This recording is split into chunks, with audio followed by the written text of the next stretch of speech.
4484 ప్రత్యేక బస్సులు, వాటిల్లోనూ మహిళలకు ఉచిత ప్రయాణం. టీఎస్ఆర్టీసీ.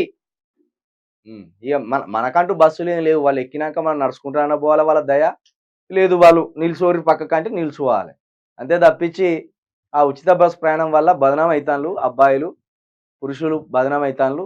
జర చూసి ఎక్కుర్రి. వాళ్ళ కోసమే మళ్ళీ 4484 ప్రత్యేక బస్సులు ఏర్పాటు చేసిండు. అలా కూడా వాళ్ళకి ఫ్రీ అయినట. కొంచెం జాగ్రత్తగా ఉండదు. బెంగాల్లో ఈడీ అధికారులపై దాడి. సోదాలకు వెళ్ళినప్పుడు తృణమూల్ నేతల అనుచరుల దుశ్చర్య. మారణాయుధాలతో వెంటాడి వాహనాల ధ్వంసం. మొత్తానికి మమతా బెనర్జీ అయితే ఇదే మోడీ కేంద్ర ప్రభుత్వాన్ని ఒక ఆట ఆడుకుంటాను.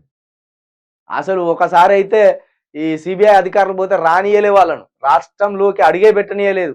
అప్పుడు అదొక పెద్ద సంచలనం అయింది. ఇక మోడీ కంటే కూడా ఈమె ఉత్తమమైన నటనే ప్రదర్శిస్తుంది. కరెక్ట్ ఎన్నికల ముందు జారిపడ్డట్టు చేసింది. ఆ వీల్ చైర్లో కూర్చున్నది, ఒక ఫోటో పెట్టింది కాలుతోటి. కథం ఆమె పార్టీ అధికారంలోకి వచ్చింది. కానీ ఆమె ఓడిపోయింది.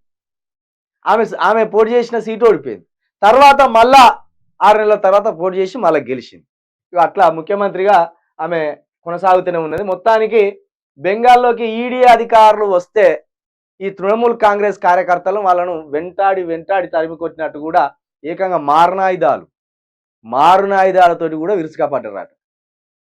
కాబట్టి మరి ఇది ఏంది, ఇంత దుశ్చర్యనా? వీళ్ళేమో ఎట్లా చేసి మమతా బెనర్జీని ఏదో చేయాలని వాళ్ళు చూస్తాను. ఈమెమో ఎవడొచ్చినా ఎగిరి తన్నుడే, ఎవరికి భయపడదు లేదన్నట్టు ఈమె చూస్తాను.